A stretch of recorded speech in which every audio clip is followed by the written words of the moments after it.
La noche del 5 de noviembre del año 2009 ocurrió el más horrendo crimen en los anales de la justicia en San Francisco de Macorís, el asesinato de Juan Ilujara Tavares Rosario, una joven estudiante de 19 años de edad.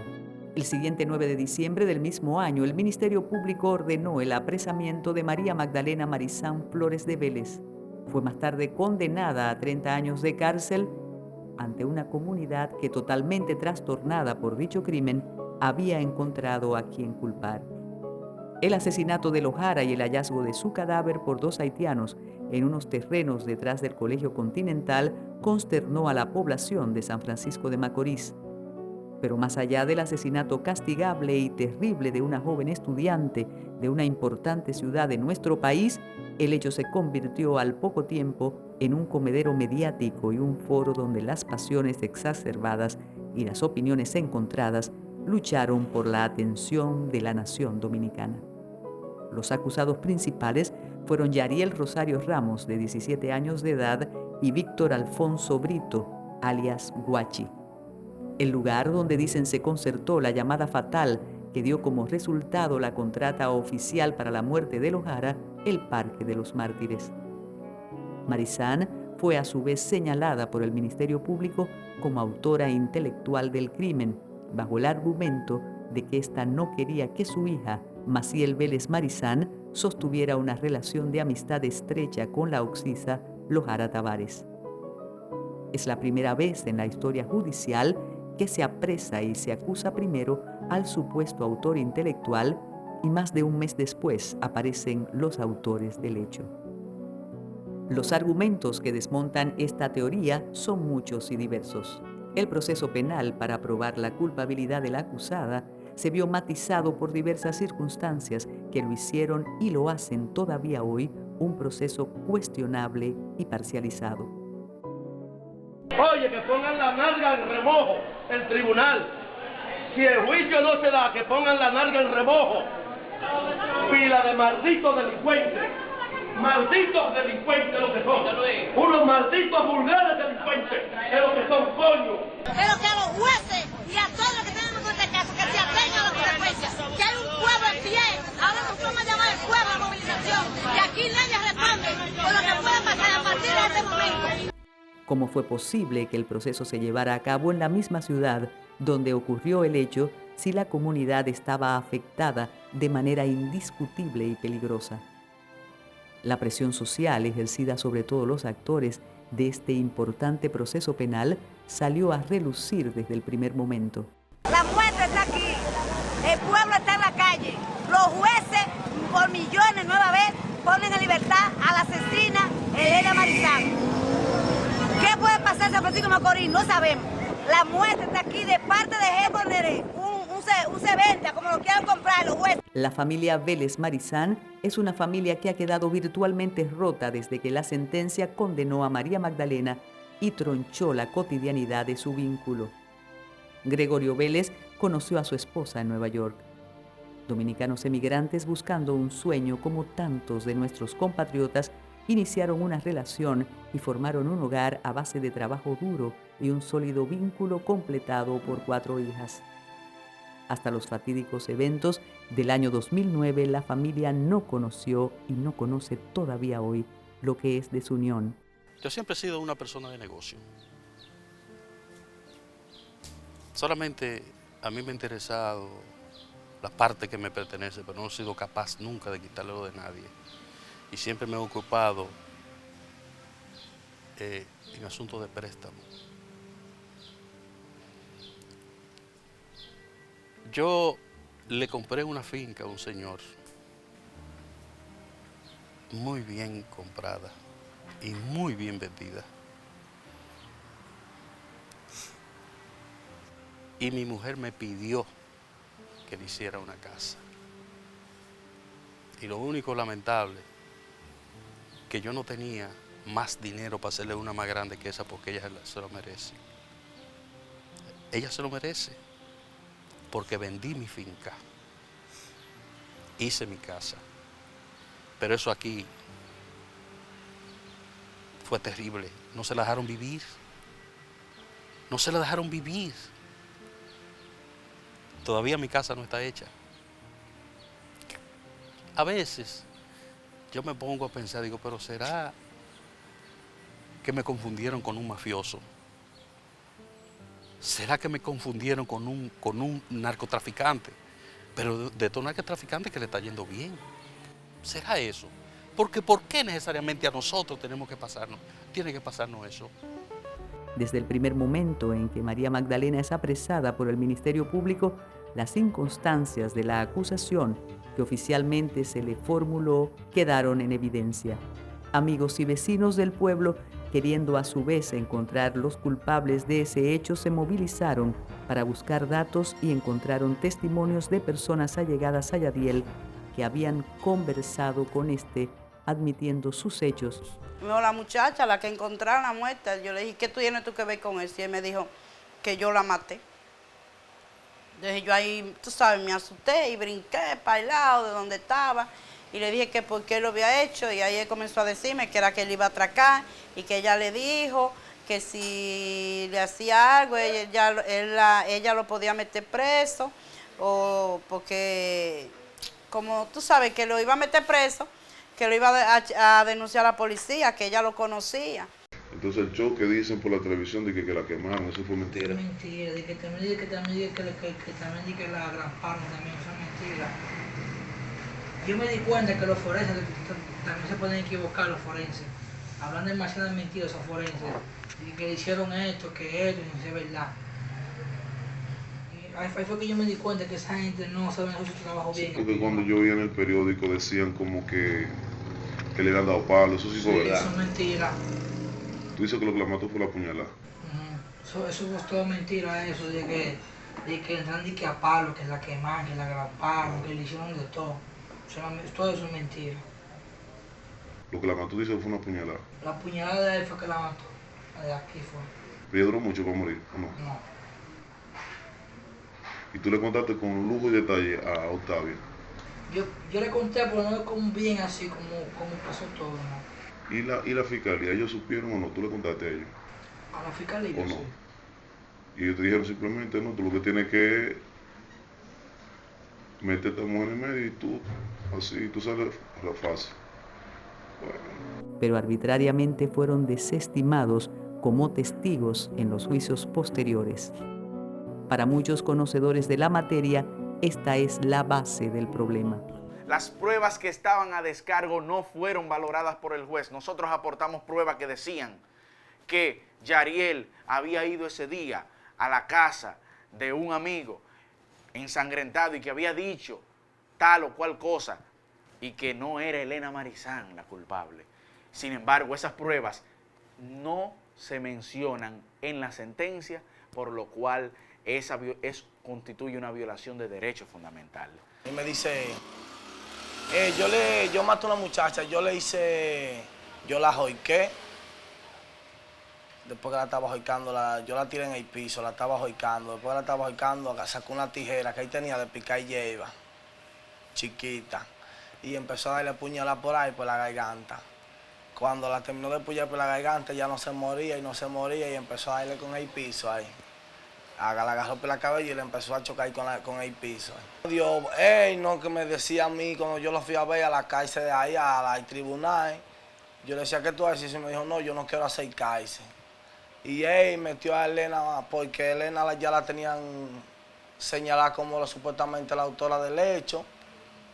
Y ahí estaban investigando y no creían que era él. Y supuestamente le pitan a esa mujer que dijera que fue eso y dijo que fue esa mujer para salir de ese problema. Ellos me dijeron a mí que van a negociar y que mi condena, que la van a negociar. No me dijeron a mí, me van a decir que 3 años o 2 me pueden bajar. ¿Pero cuántos años era que tú ibas a echar? Que a mí me dijeron, yo eché como 4 años más, de 3 a 4. Ellos te dijeron que tú ibas a echar ¿cuánto? 2 solamente. 2. ¿Pero qué te ofrecieron a cambio? ¿Dinero? ¿Cuál? O que tú confesaras, por ejemplo, ¿quién fue? ¿Fue tu abogado o la fiscalía? Fue el abogado mío y también la fiscalía. ¿Pero qué te ofrecieron? Solamente... Ellos me dijeron a mí, oye, tú tienes que hablar, si tú no hablas te pueden te pueden tumbar el caso que tú tienes pequeño y te pueden poner el caso más grande. Porque eran 2 casos, uno por robo y uno por homicidio. Entonces ellos me pusieron el de robo y no me pusieron el homicidio para ayudarme. Ellos te dijeron, ellos fue lo que te dijeron, si tú hablas en contra de Elena. Me van a poner el de robo y el de homicidio. Si me ponen el de homicidio me van a caber 4 años o 5. Tú lo que dijiste, el término. Bueno, yo digo, bueno, para que me cante 4, me voy por el de robo. Que me pusen por el de robo. Okay. ¿Sabes que fue un negocio rarísimo que hicieron allá? Sí, un negocio. Los argumentos de Jariel sobre cómo fue contactado por María Magdalena Marizán para que a cambio de una cuantiosa recompensa asesinara a Lohara Tavares son difíciles de creer en el mejor de los casos. Que Rosario estaba sentado en el Parque Los Mártires y que recibió una llamada anónima para luego devolver a dicho número privado, suerte a un trozo de teléfono que encontró justo al lado de donde se encontraba sentado, con la gracia de no solo tener el chip, sino los minutos suficientes para devolver la llamada, que además concertó una cita, se subió a una jipeta totalmente oscura y que solo pudo divisar la persona por las luces del tablero, que le pasó una foto y que pudo ver en esa oscuridad, y que además le ofrecieran pagar 2 millones de pesos sin recibir ni un adelanto, es totalmente inaudito. Cuando yo vi que esta corte de San Francisco de Macorís, de los cuales, de los 3 jueces que la conformaban, 2, el presidente y otro, permanecieron en absoluto silencio, oyendo solamente los interrogatorios que uno de los magistrados hacía y los interrogatorios del Ministerio Público, como que me despertaba a mí como cierta suspicacia, ¿por qué el presidente no interviene más a fondo en este asunto o el otro ayudante, sino uno solo? Pero la forma como yo veía que se desenvolvía este magistrado me daba a mí la esperanza de que iban a dar un fallo totalmente diferente al que realmente ocurrió. Me sorprendió sobremanera ese fallo de 20 años de condena para una persona a la cual no se le probó la participación que caracteriza lo que en buen derecho es una complicidad punible. No se le probó ni remotamente siquiera. Yo creo que cuando se escriba la historia de las aberraciones, de las decisiones, la de San Francisco de Macorís en los 2 grados va a ocupar un lugar prominente. Que el Ministerio Público cediera ante grupos de presión social como el Falpo, los cuales financiaron las movilizaciones y la asistencia popular a las audiencias, provocando un caos y desobediencia civil en toda la ciudad. En la puerta del tribunal habían cartelones con la efigie de la muerta, con letrero anodante. Un tribunal que se respete no permite esas cosas. No permiten lo más mínimo esas cosas porque los jueces no se pueden prejuiciar. El hecho mismo de que pusieran esos cartelones, de que hubiera la presión en el público, no cabe la menor duda que los hubo y que ejercieron esa presión psicológica sobre los magistrados, que para mí, y que me perdonen ellos, se acobardaron para fallar de acuerdo a su conciencia y lo hicieron de acuerdo al populacho. Que la magistrada a cargo del proceso, María Brito, dijera que no soportaba la presión social que sobre los actores de dicho juicio se ejercía y que en sus propias palabras quería pasar la Navidad tranquila, es otro detalle que arroja un paño oscuro sobre toda la situación. Estaba en la habitación, ella entra y dice, wow, pero aquí entra mi casita y sobre espacio. Yo le pregunto a ella, ¿es propia su casa? Y ella me dice que sí. Yo le digo, pues dele gracias a Dios, que usted tiene su casa propia. Me mira de arriba abajo, me dice que no ves, con un tono como, yo pensé se molesta. Yo le digo a ella, mire, si me tiene esa muerte, yo no tengo absolutamente nada que ver con esa niña, por Dios, fue una muerte fea. Yo quiero saber, porque una muerte así, o una ganga, le digo yo, pues eso es ganga o droga, averigüen bien, porque mi hija se juntaba con ella, eran amigas. Me miró y me dijo, sí, se va a resolver. Me dice. Ni siquiera se tomó en cuenta un estudio realizado por expertos investigadores donde quedó claramente demostrado que ni las llamadas realizadas por ella, ni las de Jariel, ni las de Lojara daban algún indicio de culpabilidad a la señora Marizán.